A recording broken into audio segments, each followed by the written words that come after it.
I'm excited to introduce you to our two speakers today, Taryn Lamb and Donna Epps. Taryn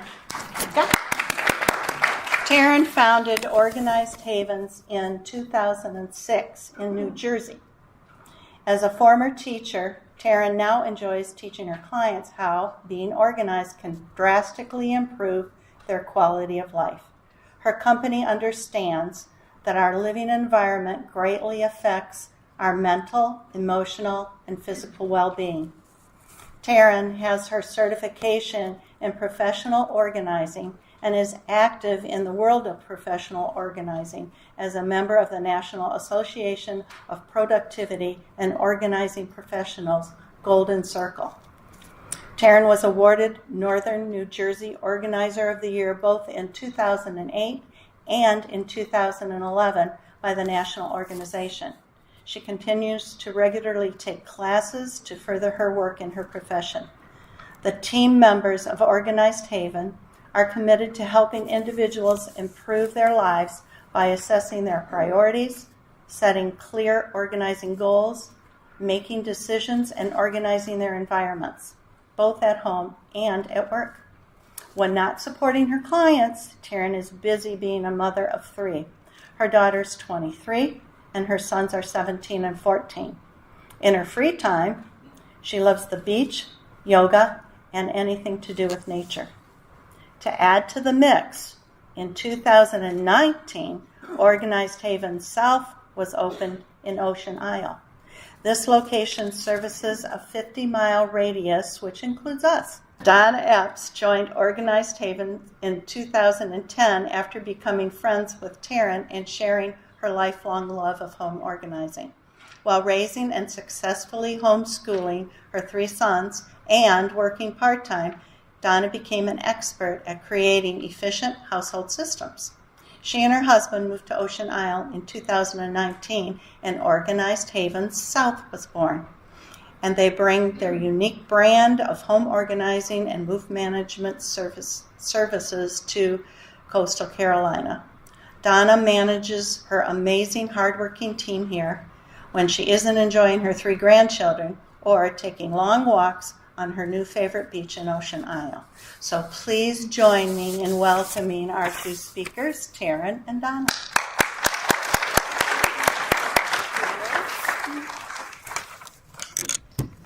Thank you so much. What a beautiful introduction. And we're so happy to be here today for the Nest. What a great organization that you have here with these services. And we were happy to find out about them. We have many clients here already in St. James, and we would love to have more. So we're happy to be here to kind of talk about what we do, the importance of what we do, and how it can help you increase your quality of life. We're going to switch presentations. How many people have heard of professional organizers? Great, a lot of people. When I started my business 17 years ago and asked that question, I would maybe get 1 or 2 hands up. So it's something that a lot of the TV shows now, people have become more familiar with what we do and how we can help. Barbara really gave a good summary of how I got started. But when I went on maternity leave with my second child from teaching, I really wanted to start my own business and be my own boss and make my own schedule. And I had this kind of entrepreneurial spirit to me. And I was really discerning and searching and trying to figure out where I wanted to go. And my sisters had been telling me for years, you should go to people's houses and help them organize their closets. Like, you always come over and help us. And I was like, that's an interesting idea. And so I started researching it. And then at that time I found NAPO, which used to be called the National Association of Professional Organizers. Now they've integrated the productivity piece into it. So I found there was, in fact, a profession for people to help others get organized and live better lives. So I love Pablo Picasso's quote. He says that the meaning of life is to find your gift, and the purpose of life is to give it away. And that's kind of what we live by. You know, we have found this way of helping people that it's not just about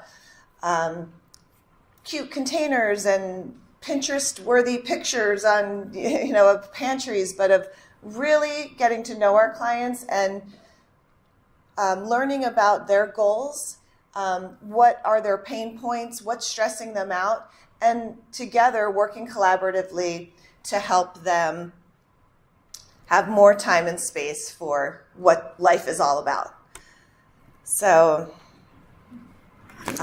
as we work with our clients, these are some of the ways that they describe us, and just some of the things that are so important to our business, our confidentiality, our compassion, our work ethic. Those are some of the most important. When we get an initial call from our clients, that's when we start to ask questions and ask about your priorities and your goals. You know, it's not our job to go in and say, well, we think this should look like this and you should do this and da-da-da. No, we listen. We want to hear from you what is important to you, and we start to talk about your goals so that we can fit ourselves into your priorities and your goals. So again, our overall kind of goal is we're always looking to create more time and more space. And as you know, you listen today to our presentation, you know, you can think about personally, what would each one of you love to have more time for? What would you like to have more space for? And as we talk about different things, you know, we'll point out exactly what we mean by that. It might be space to have your dining room table cleared, to be able to have more company over and spend time with people you really enjoy their company with. But right now, your dining room table is filled maybe with bills or paperwork. So you kind of feel like, I would love to have our new friends over, but we don't have the space for it. So these are the kind of, you know, ideas that we're helping our clients work towards.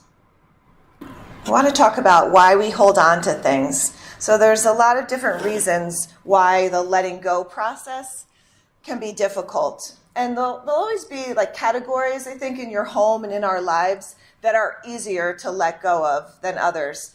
And a lot of times we'll try to identify them as we start to work with our clients. So we're not starting with the hardest category first, but we're starting in a place where we feel like we can make headway, start to build momentum, start to practice letting go, so that as you exercise that muscle, it gets easier and easier, especially because you'll start to see the benefits from it. So, but what are some of the reasons why we hold on to things? It might be overwhelm. A lot of our clients come to us and they say, you know, I just look around this place and I don't know where to start. So we help identify a starting point. And a lot of times there's not a right answer for that question. It's about just picking a spot and getting started. And then with our presence, with us there, with our systems, we come in and we say, we're going to get a white bag for donations. We're going to get a black bag for trash. We're going to set up a box for donations that are breakable. You know, we just kind of come in and start to help you start, and then go on with our process too, that we'll talk about the steps. So where to begin?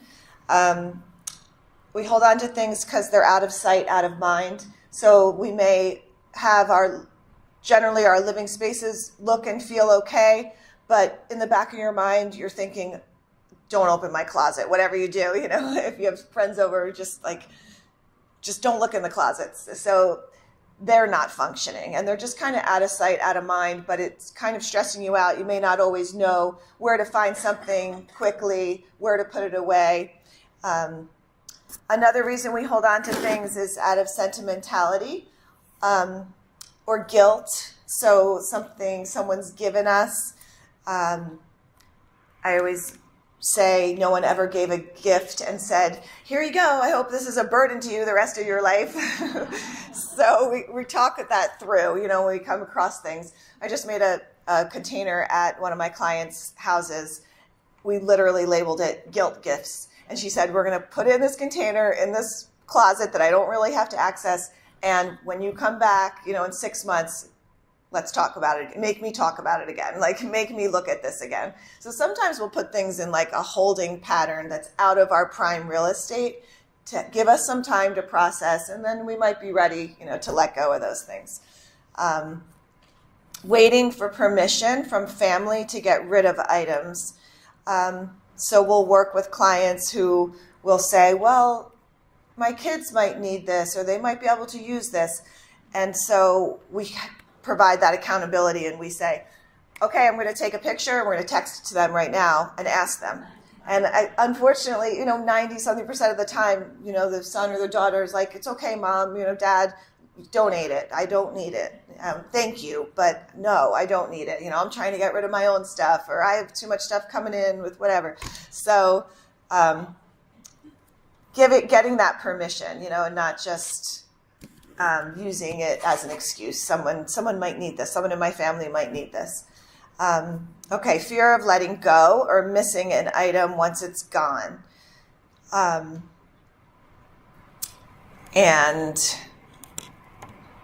I think that is a big one. I might donate this, and then I'm going to need it. And then what happens? We'll talk more about that. Just too busy.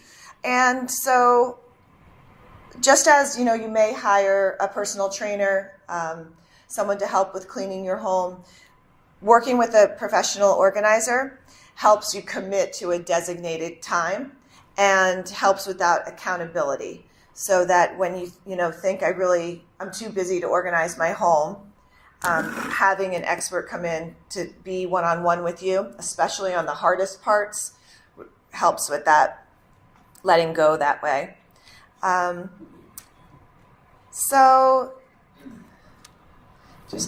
just to get some feedback from all of you, are there any other reasons that you have felt, that you have encountered, if you want to raise your hand and share any other reasons why you think we hold on to things, why it's hard to let go in different situations of items or categories of things? Over the years, I bought tools. And Tools. Now I just donated. It's a lot of money in it. Yeah, all the money spent. That's a good one, right? I spent good money on this, right? So in your case, with tools.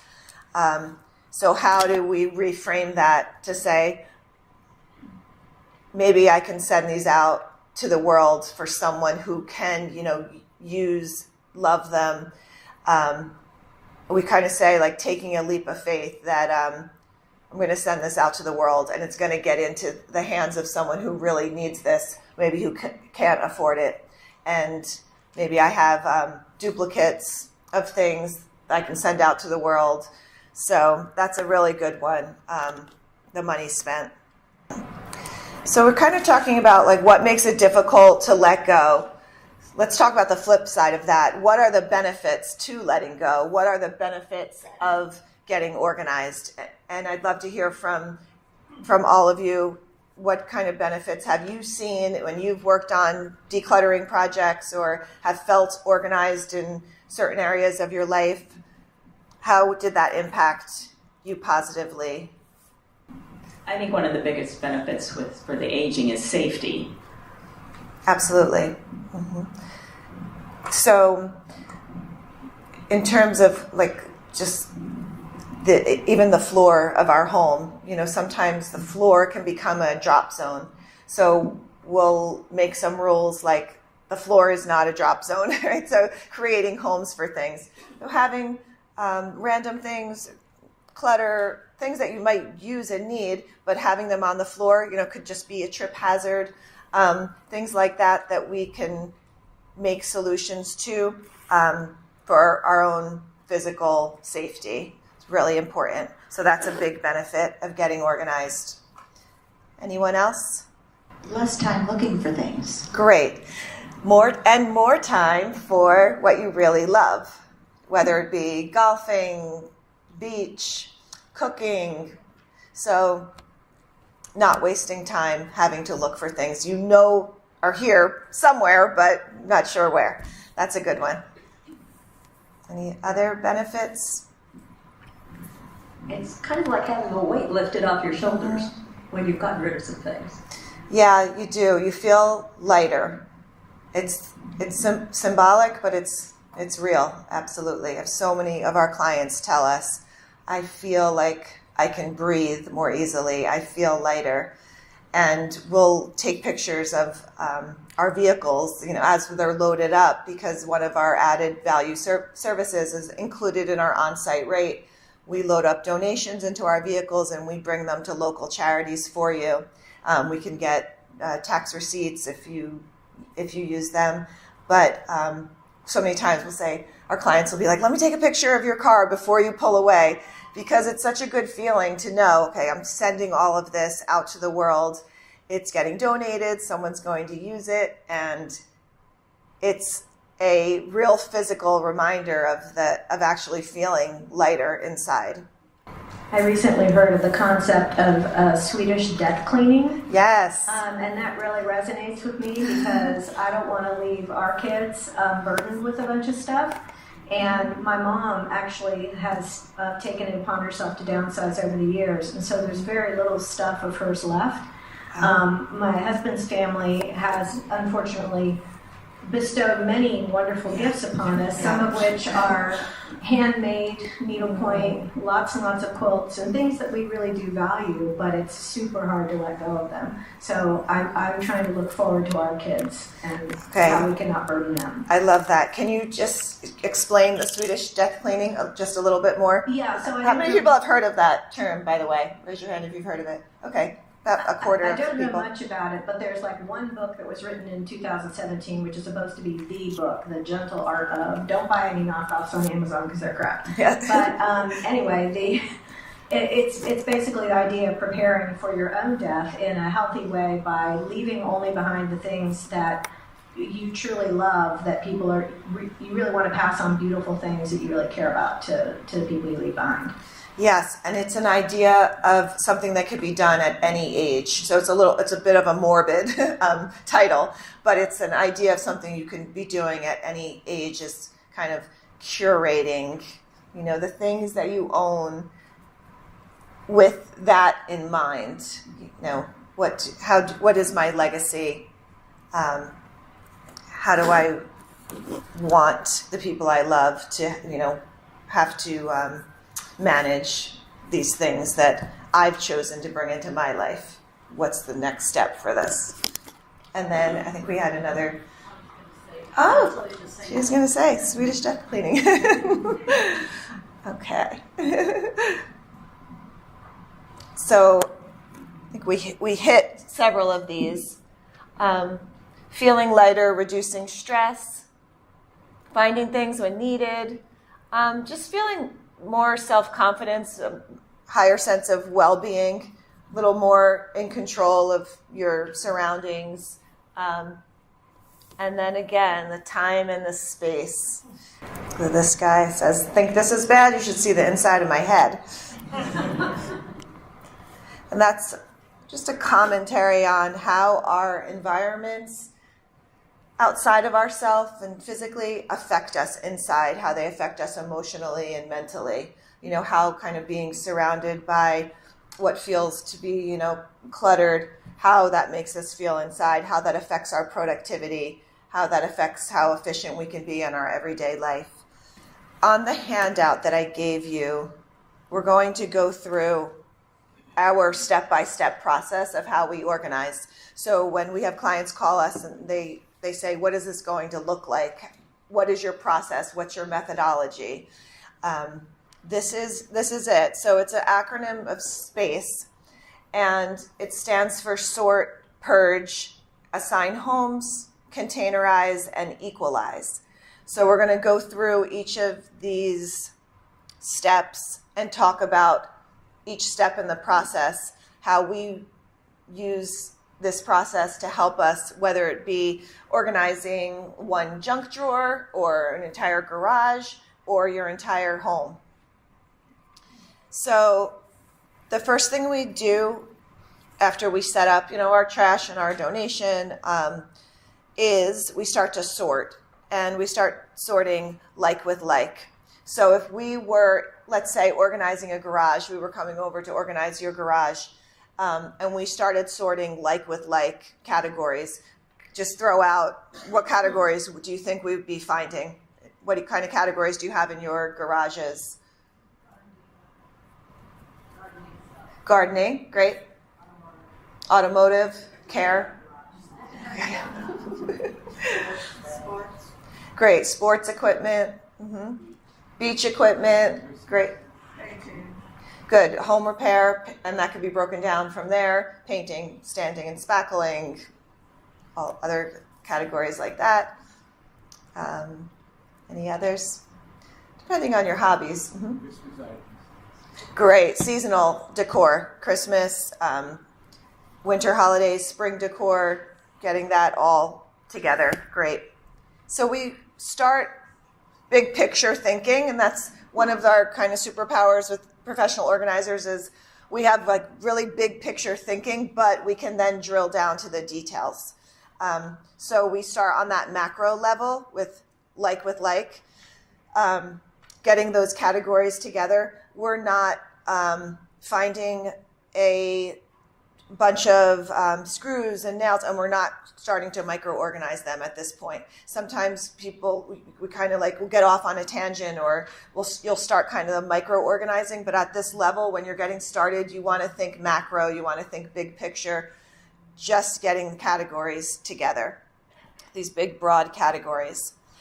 Sometimes in a lot of spaces that we're working in, like if we're working in a dining room, for example, or inside the house, we may be coming across a lot of paper. It could be old bills or documents relating to your profession or a hobby that you have, and it might be kind of all mixed in with office supplies and things that need to go to other rooms of the house.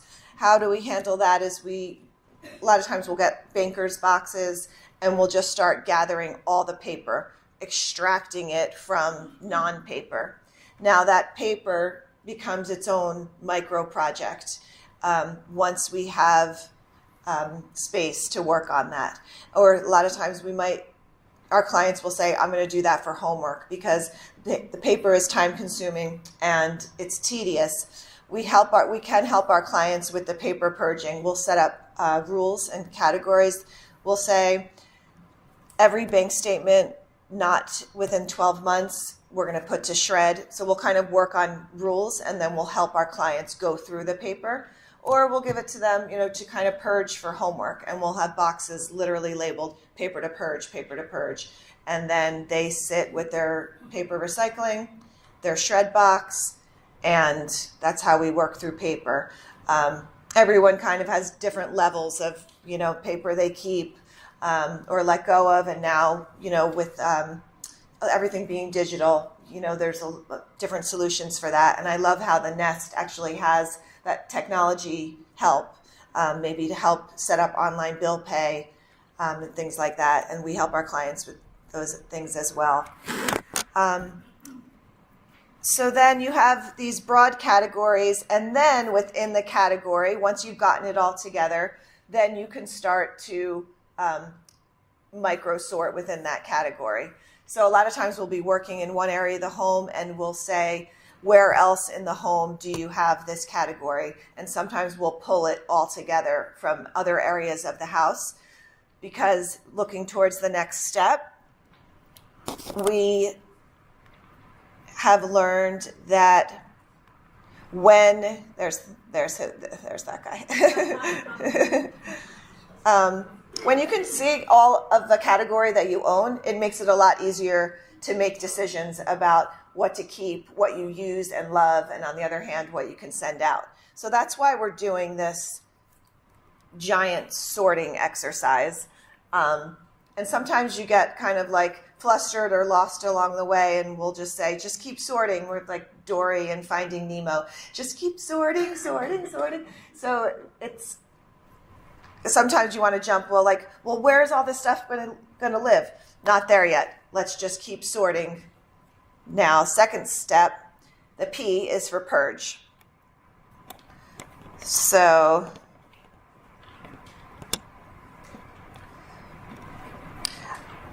Donna and I were talking about how a lot of times when our clients see all of a category together, they kind of have that aha moment where they say, oh, I have 12 hammers because I kept buying another one because I couldn't find the one I had, or I have 6 containers of cinnamon.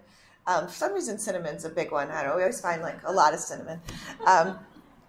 Then they can make decisions. So then we'll look at the cinnamon and we'll purge them by, expiration date, and we'll look at the hammers and they'll say, I love the handle on this one. I definitely want this one. This one's a bit worn. I'm going to donate these. So seeing what you have all together, the number of things you have all together, the category all together, is a really great strategy to help let go and decide what to keep, what to send out to the world. So you're kind of, going back to your plan, your current life now, with helping you to make these decisions. We often help our clients create rules on how many or how long we can keep items. If you just feel kind of inundated with magazines, you have a large back stock of magazines. They're holding a lot of dust in your house. They're cluttering up your space. Maybe they're even magazines you aren't even that interested in anymore on the topic. Then we'll create a rule. We'll say, all right, let's cancel this, and this subscription. And then the ones that you do love, you're going to keep just the most recent 3 months. So going forward, you kind of have a rule to follow. Does anyone else have any examples of a rule like that they might use in their life, with how much of something you can keep or how long you can keep it for? Anyone think of anything? I don't have an example, but what about collections of things? So I was just talking to somebody over the weekend who wants to move and wants to downsize, but she's so overwhelmed and she's so sentimentally attached to everything, and she has collections of all kinds of things. How does she work through, or how do you help your clients discern what they're going to keep of things like sentimental collections? That's a good question. We've become, I think, really versed in listening to our clients. And first of all, we really want to find out if this is something they love, or maybe they're keeping it out of guilt a lot of times with sentimental things that have been given to them. So we kind of try to get to the bottom of their real true feelings about the collection. And if they have space to display it, if they're really honoring it by leaving it packed up in a box somewhere, or do they have space to display it? If they do, maybe there's a prioritizing exercise that they need to do. I do have these shelves in my house that, what's on them aren't really meaningful to me. It's things that I just maybe bought at Home Goods, and they're not personal. And I would love to actually display this collection of whatever it may be. So something's got to go to make room for that. So it's a lot of discerning in terms of priorities, and really getting in touch with what brings you joy and what you really love. And I don't know how many people may have read Marie Kondo's books, but that's one of her main points, and we like to use that with our clients as well. Does this bring me joy? Does this really bring me joy? Now, your utensils and things, some things are just functional, and if they're not going to make you dance around the room, but we think of it, is this functional or is this bringing me joy? And that could be, clothes that you've had forever, and really thinking about, like, do I feel good when I put this on, or do I hate it and I'm just wearing it out of habit, or, so many things. So really trying to talk through it with our clients and figuring out the meaning of this collection, and whether it's possible to honor this collection without maybe keeping the entire thing. So during this process where we're trying to let go, we're trying to simplify, reduce, these are some of the questions that we ask our clients and have our clients ask themselves. Does this item support my current values and priorities? Does it support my present and my future, in other words? Sometimes things that used to be important to us aren't anymore. They don't fit with our current lifestyle. So getting real with ourselves about that. Does this fit with the vision I have for my ideal home? I know that's for many people who have moved down here from the north, and Donna went through this, your style maybe that you had in New Jersey. Now it's much more of a beachy, coastal vibe. So a lot of people have gotten rid of, their larger, darker furniture, for example, and they kind of want to go lighter. So what do you see your ideal home being now that's going to bring you the most joy? Would it impact my daily life if I didn't have this item? Or if I need it, could I borrow it from my neighbor or my sister who I know has one? Let me donate this because I might use it in the next year or two, but I might never need it again. So let me donate it. I'll borrow it from someone if I need it. Or if it's a very low value item, if I have to replace it, I can. Am I truly honoring this item when it is stored away in a box? We were talking about that with the collections. Is this item worth the space it's taking up in my house? Would I buy this item for full price today? And why am I keeping this? And really listen for the answer. Sometimes that answer might be that G word, only keeping this out of guilt. Any other questions that anyone has found helpful when going through this process of? Is there a way of getting rid of that guilt feeling, or the feeling of, as soon as I let it go, I'm going to need it again? So we say to our clients, we aren't going to make any promises that you won't have any regret in this process. We may leave and drive your item away and drop it off at Habitat for Humanity, and 2 days from now, you might say, oh my gosh, I donated that thing and I need it. And we say, we're not going to promise you won't have any regrets. However, the benefit of getting organized is going to outweigh that regret, and you're going to be able to live with yourself. You will. We've seen it happen so many times. So it's we always say you're kind of like taking a leap of faith in this process. And it's tough. But if you made what you feel is a mistake and you do need it, a lot of times it's pretty easy to get it again, borrow it from someone, buy another pair of, I got rid of those red socks and now there's a red party and I don't have them anymore.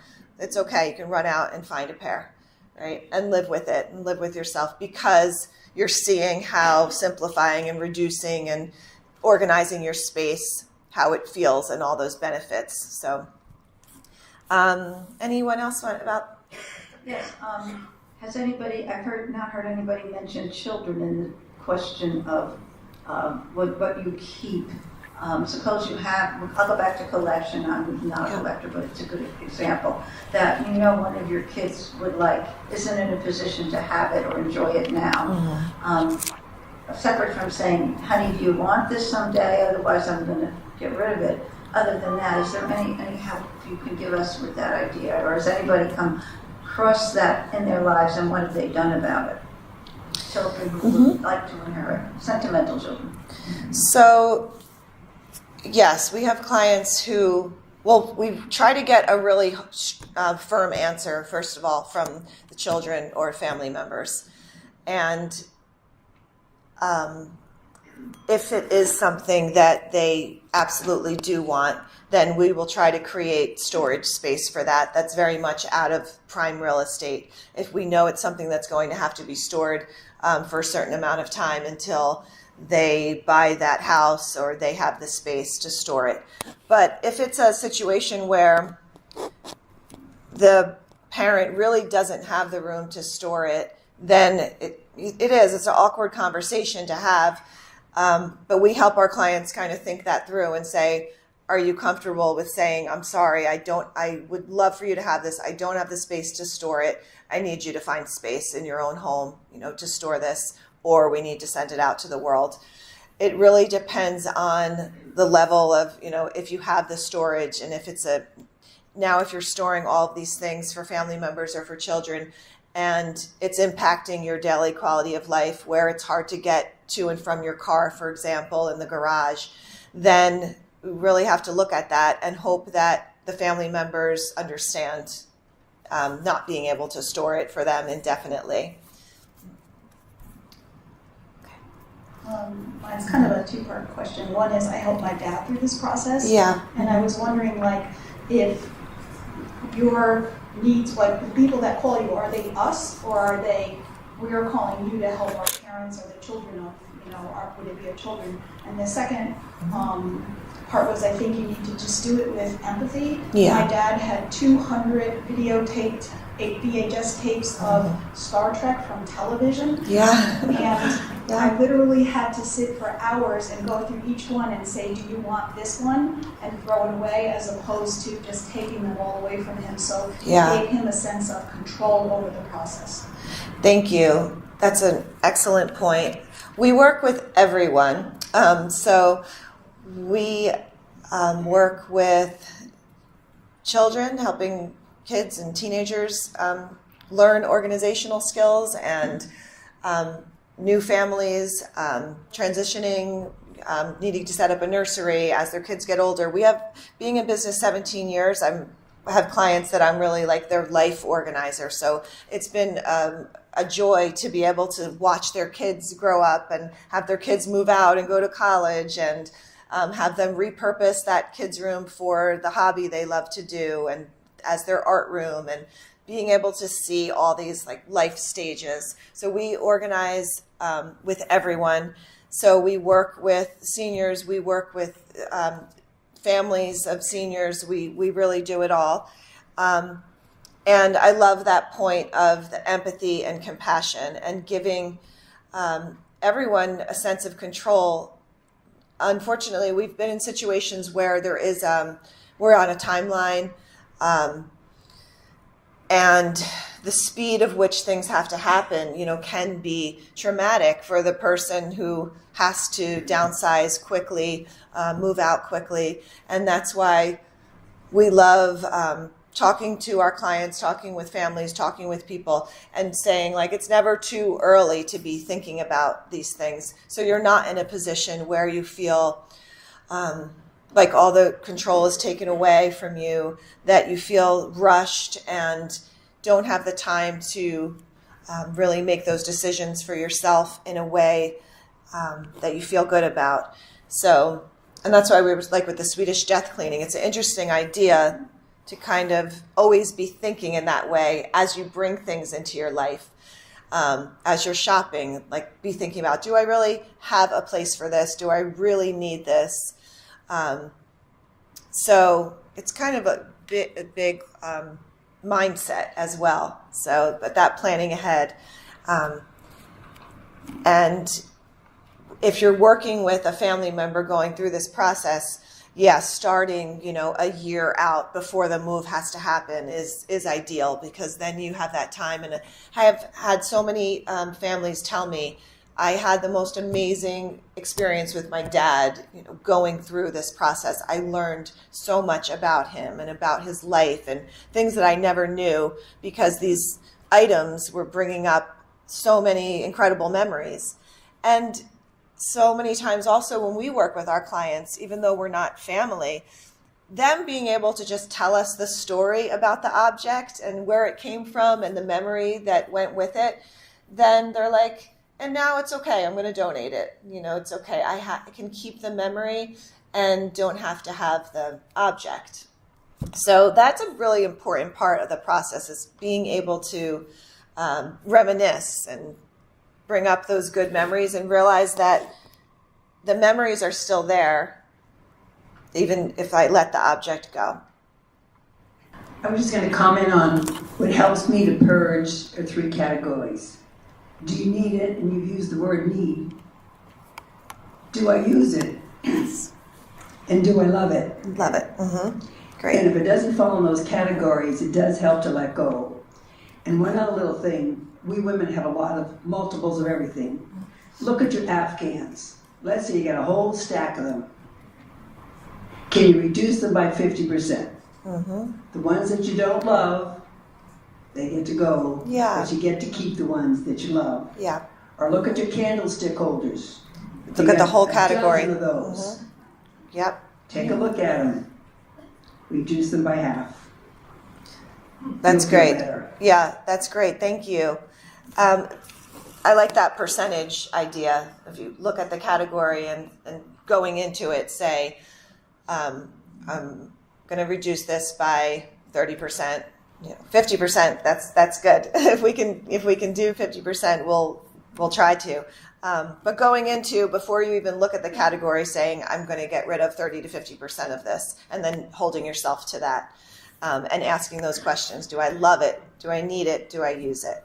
Those are like the quick and dirty questions. I love it. Mm-hmm.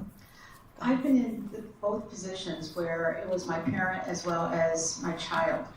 With my dad, he had a way of keeping everything. Either he was going to need it someday, which he did some, but mostly not, or there was a reason, there was a value to it, and he felt everything, even the piece of broken furniture, everything had a value. Yeah.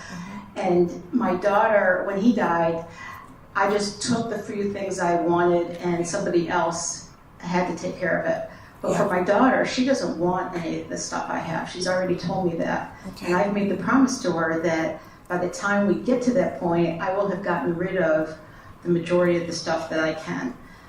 She said I'm allowed to pass down 6 things to her. Oh, wow. I've only got 2 things picked out so far. Serious so rule. I still Okay. have a way to go. But I think the biggest thing is to talk with them. I had already figured out that I was going to hire somebody now, hopefully many years before it's needed, to come in and just have an auction of my stuff. Yeah. Let my daughter come through, take what she wants, and then have an auction. I was going to get everything set up so she didn't have to worry about it. And I happened to mention this to her just last week, and she says, no, don't do that, because I think I'm going to want to keep your house as an Airbnb, and I'm going to want it furnished. Oh, wow. She's got plans. I had absolutely no idea she wanted to do this. Oh. So I can see that we're going to have more discussions about, okay, what stuff am I going to get rid of and what am I not going to get rid of. Wow. That's a great story. Really interesting. Okay. Where did you start? I'm just really overwhelmed. Where to start? Yeah. So we always say try to start in a spot that you really feel like you can make some good headway. Not the most difficult area, not the most sentimental area, but an area that you feel like you can tackle part of it and feel like, I know I can make some really good headway and start to build that momentum. So start with what doesn't feel the hardest. And also, don't feel like you have to have the perfect starting spot. Just pick a spot. Pick a spot and get started. And using this, what we're talking about, this space method. So we're talking about purging. The questions to ask yourself as you're purging and letting go. And then now what? What to do with these items once you know you can let them go. Simply trash, donation to different places. There's we have a sign up on the Nest table. If you want to leave your email, we have an extensive resource list of places to donate that we love. But as we mentioned, when we work with our clients, we take away the donations. We take away old prescription drugs. We drop them off at the police station. So we kind of take some of those things off your plate. Keeping a memory box, a go-to memorabilia box of the really important objects. And otherwise, like we were just saying, keeping the memory, letting go of the item. In terms of collections, we've had, maybe we'll show you too, Donna's going to show you an idea for this. Display one item from the group of things and donate the rest. Like if you have a set of china that you don't see actually using and you don't have the space to display, displaying one of the teacups in your china cabinet. Donna has found a couple of really cool ideas we want to show you. My sister and I inherited my mother's and grandmother's china. Neither of us wanted it, but my sister could not get rid of it. So it sat for 20 years in a box on the floor of her garage. And the time came for her to move, and she said, I have to keep this, but I don't have the room in our new condo. What am I going to do with this? I want to keep it. So we ended up finding, long story short, this company that will take a plate or a cup from your china, cut out a piece of it, and they make jewelry.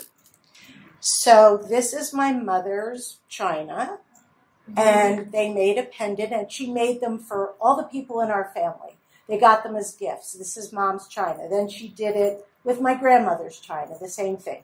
They do earrings, keychains, necklaces, all different things. She's here in North Carolina, but it's a wonderful way to look at this and say, wow, we used to eat dinner on Thanksgiving on this plate. And I don't have the entire set of dishes in my house. They got donated, but we found a solution to kind of keep the memory. So you want me to do this also now? Yeah. So another thing we did, another thing we did is my mother had a mink coat. Yuck. My sister and I did not want her mink coat. It was beautiful, but we didn't want it. We found someone who made mink bears, or whatever the fur is. They're beautiful keepsakes. This was from my mother's coat. She made one for each of us.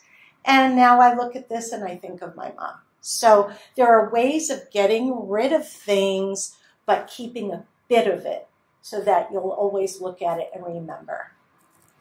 Just a thought. And we have these Resources. on our list, these resources on the list. If you sign up, we can send you the list of how to go about getting them. Yeah, we like those cool ideas. This is the evil clutter fairy. We're the opposite. We're the good clutter fairies.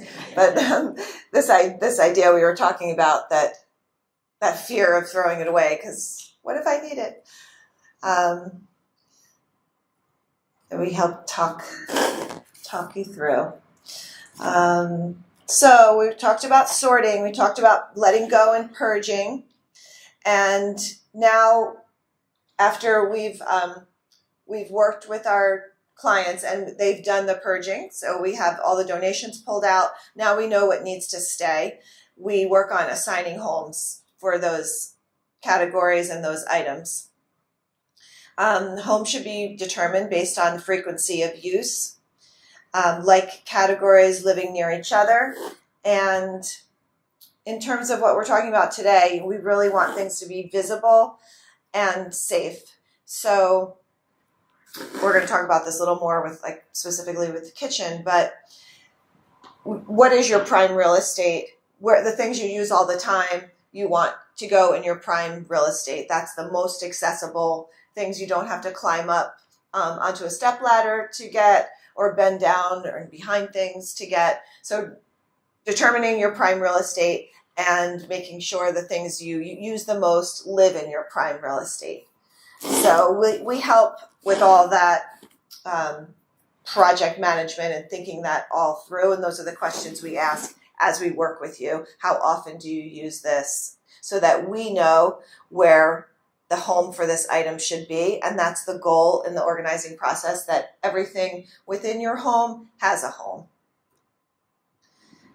And going with assigning homes where things are going to live, we love to containerize.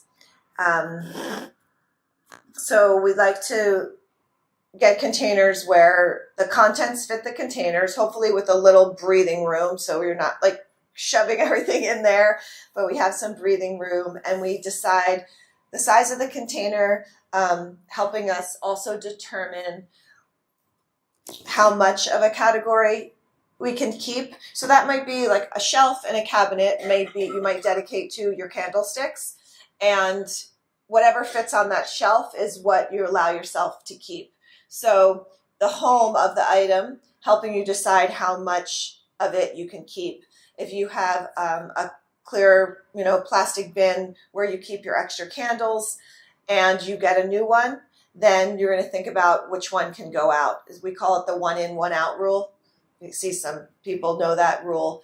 So once we have kind of created like a homeostasis where things have homes, they fit in the containers, the container fits where it lives, then when you get something new, you're going to think about something leaving.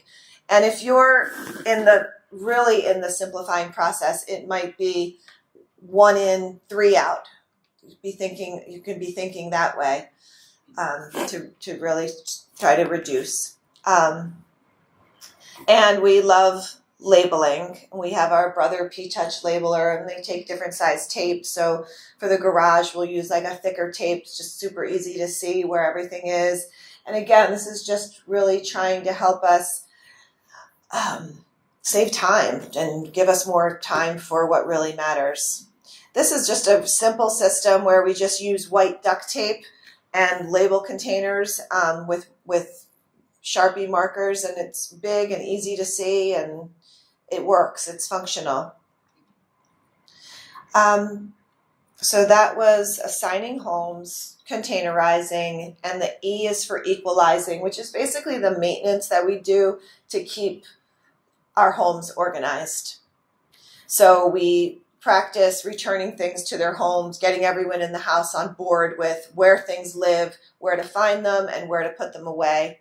Labels go a long way with that too. If something isn't working, then saying, okay, we thought this would work here, but it's really not, we're going to tweak it. The 1 in, 1 out, 1 in, 3 out maybe. And then we do a lot of maintenance work with our clients. So we'll come once a month or we'll come once every season and do a touch up. We will handle new items that have come in, send things out that they realize they can donate, touch up all the systems that we've put into place. So a lot of our clients, really love that ongoing support. And that's the thing with working with our clients, like we need you for the purge, the P, the purge part, that we need you as the decision makers. A lot of the sorting we can do on our own, assigning homes, containerizing. Those are things a lot of times we do on our own. We have clients who work from home, so they'll be working in their office. We'll do the sorting. We'll bring them in for an hour or two in the middle of the day to make the decisions. Then they go back to work and we continue with setting up the systems. So some people want to be there right with us and work alongside of us. Other clients, like I said, maybe they hate it. Maybe they hate doing it. They don't want to be involved, in all the minutia of the organizing. So we, we do the things we can and we bring them in for the part that we need them for, listening to their needs and helping them with what I'm keeping, what I'm not. Our one audience member was asking, where do I start? Sometimes the kitchen could be a good idea, or a section of the kitchen, like your pantry, because it's something we're in all day, several times a day. So sometimes getting your kitchen really up and running in a way that helps you save time. and creates space and makes it safer every day to use. That means, not having things really high up or really low, with not having to lift the really heavy things up, but having them more accessible. So we thought we'd give you just some specific kitchen organization ideas. I'm going to show you some organizers that we use to minimize bending, reaching, straining. So these simple cabinet pullouts.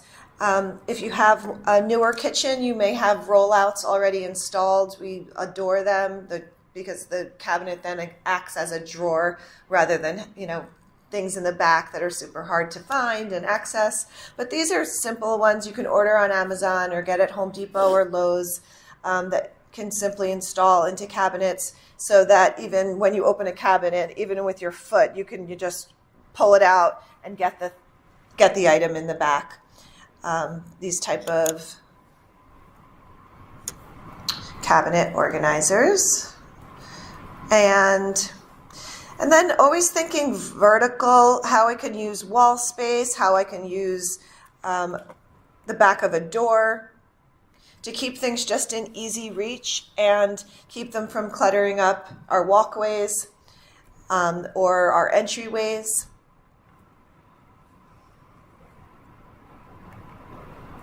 So just simple things like over the door hooks,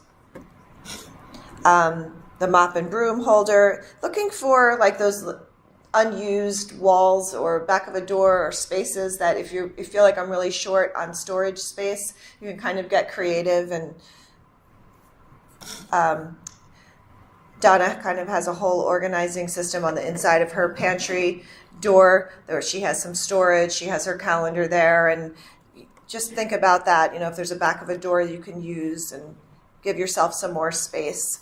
Under the sink, organizers, purging first, get rid of what's unused, and then organize what you really need to access on a daily basis. And if there's backups there's back stock, maybe moving that out to the garage and creating, back stock area out in the garage or in a secondary location, and keeping the things you use all the time in your prime real estate. And then with countertops, thinking if there's organizers that you can buy that will help you to just keep things within easy reach. Some kitchens, we don't have much drawer space, so we'll pick out an attractive, utensil crock and keep just one of each in there. Really easy to find what you need when you're cooking. Having an organizer maybe just for in and out paperwork, things you're working on, that can just be vertical instead of horizontally, spread out on the countertops, so that you have more room to meal prep, and it makes it more enjoyable to cook and make meals. So those are just some organizing supplies that we like to use. We've been through kind of a lot of different ideas, and we wanted now to have some time for some general questions that you may have. Anything that we talked about or anything that we didn't talk about, that how we can help. The question up here.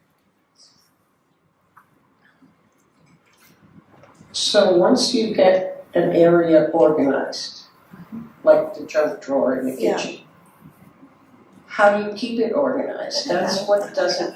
I've done it so many times, and it looks great for about a week. 2 maybe. So some areas that we constantly have our hands in and we're always accessing and using, the only solution to that is building in maintenance time for it. So if you go in there to get something and you have a couple minutes, just taking a couple minutes and throwing away things that you don't need in there anymore. A lot of times, duplicates might end up in the junk drawer.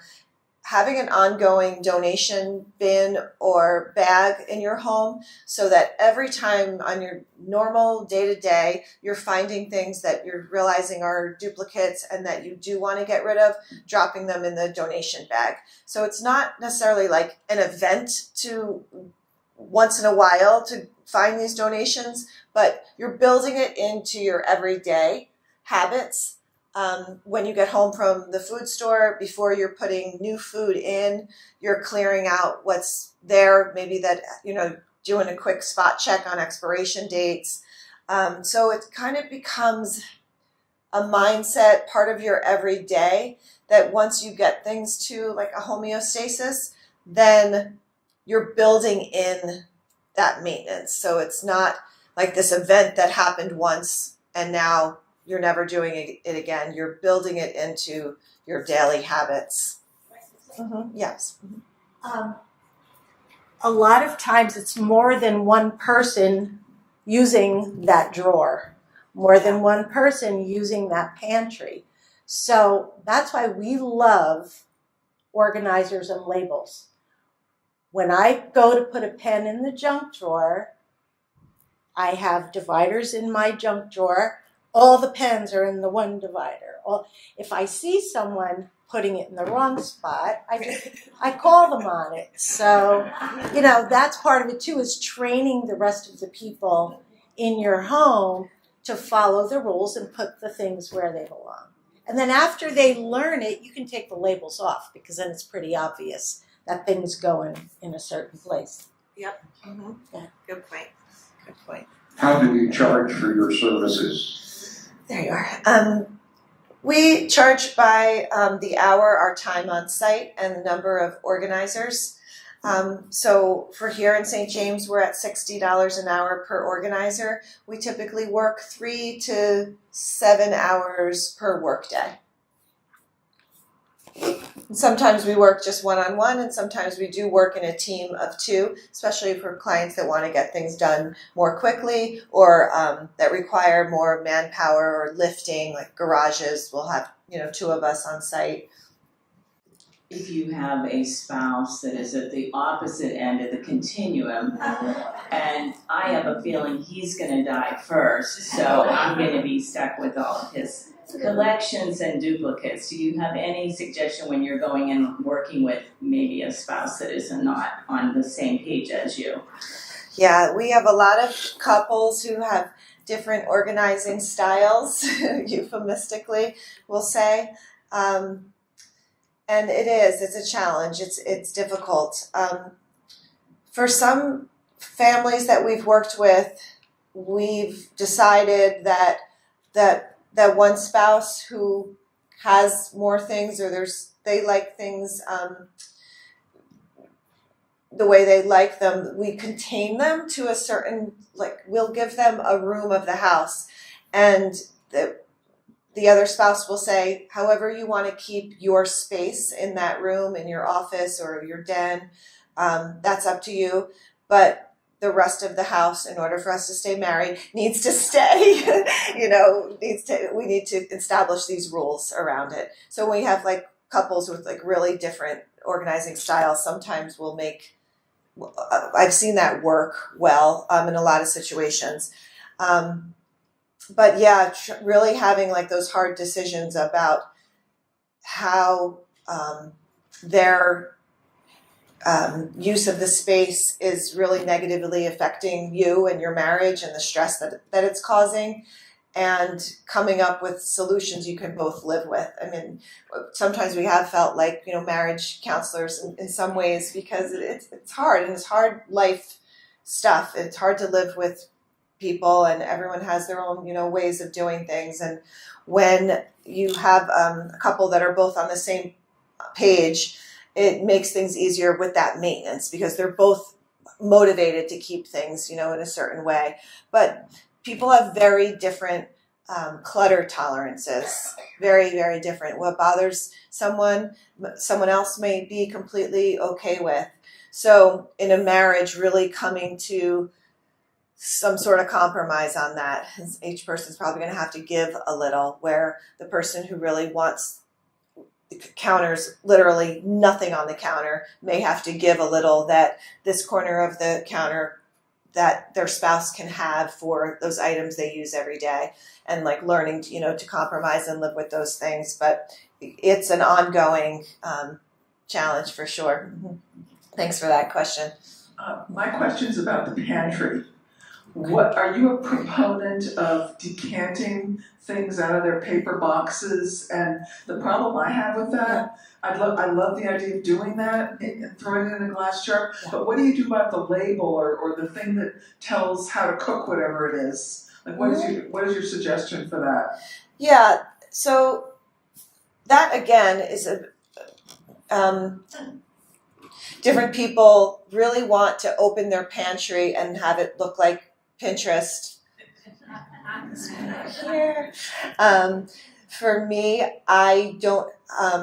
I know it's not sustainable time-wise for me to do the decanting, so it's not something that I personally do. So we really look at our clients and look at their what is important to them, is aesthetics or function. We're always like talking about those two things. What's most important? Is it more important for it to be functional? Is it more important for it to be aesthetic? Is there a way we can marry the two? So with the decanting, the expiration date could be an issue, because if you get rid of the package, you don't know the expiration date. So sometimes I cut out parts of the box too and snip it on the to the back. So actually cut out that part of the box, attach it to the clear container, or have a label that says what the expiration date of the contents is. Sometimes we do that. But usually we'll actually be cutting the box to identify it and to give us the instructions. But yeah, it's a good question to ask yourself. Do I have time to maintain a decanting system or not? Be real, with yourself and the way that you live. And there's no right answer. If that's what you love to do, go for it. If you know you're not going to maintain it, then that's okay too. Yeah. Okay, I have a question about donating versus throwing away. Okay. I find it very hard to throw things away, and yet I'm aware that a lot of the things that I think I'm going to donate are probably not the quality that someone would want to donate. How do you make those decisions? What do you think, Donna? I know we deal with this a lot. Sometimes we send it to donation and we say, let's let them decide, because people, the places we donate to, sometimes they might just be recycling the metal, for example, or if it's outdated electronics, they might just pull the electronics apart and be using parts of it. So sometimes what you might think is just trash, they may be able to use. Other times, if we know from experience that it's just going to be trash, we'll tell our clients that.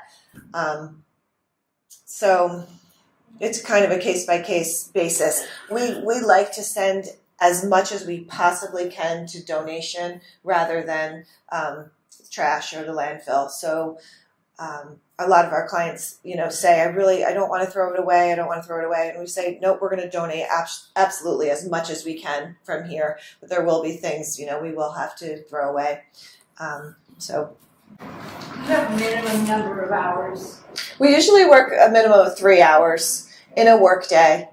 No, I mean, you're contracting a month for the project. Nope, we do not. We literally start at 3 hours. So you could see us once in your life for 3 hours, or you may see us every week for 4 hours until your project's done. We might work with you for several days in 1 week on a garage organization. There's no project too small or too large for us.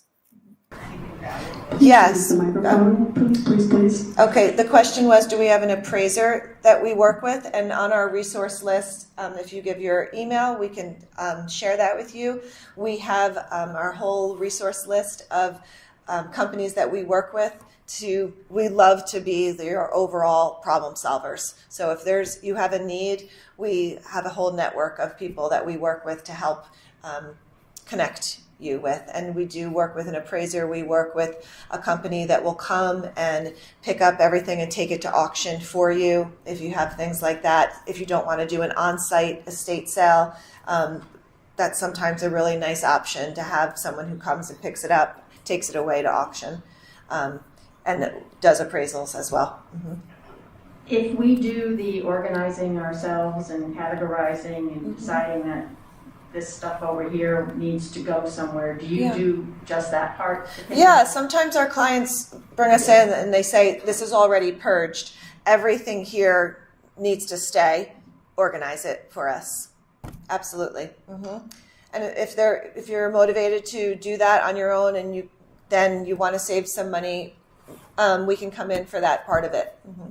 We do that as well. How far out are you booking? How far out do we book? We usually can get on our schedule within, I'd say, 2 to 3 weeks.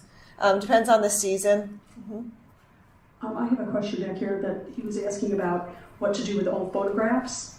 Mm-hmm. Yes, Donna and I were just talking about this. We've done a lot of photo organizing projects for our clients. There are specific organizing containers that we use, and if you have like a specific question like that, you want to email us, we can send you a link. There are these photo organizing containers. That's one big container, and then within it are individual organizers that allows you to group photographs by decade, or make one of just vacations, or by family member. And we go through all the loose photos and we start to create those categories, whether you're going to do it, like I said, by, I'm going to make this box that's going to go to this child. I'm going to make this box that's just going to be, all of us can look through it for all our vacations. In that process, we throw away photos because we used to always get doubles of everything. So we'll do the same process. We'll sort, we'll purge, and then we'll assign how they're going to live and containerize them. And we also have companies that digitize as well. So there's the other option. So you can get them emailed to you in the cloud or on a thumb drive, different ways like that, easier to send out and share with family. And there's also an app for that. I've used one myself, digitizing. You take a picture of the photo and it goes into the cloud. It's a subscription sort of thing. It's like a 5-year term. Great. And then you can share it with your family members and they can pick whatever photos they want to keep. It's called Photo Mine if anyone is interested, but I'm sure there are others as well. That's great. Yeah, so many solutions now with technology to help us organize. I'd like to thank Taryn and Donna so much for being here today.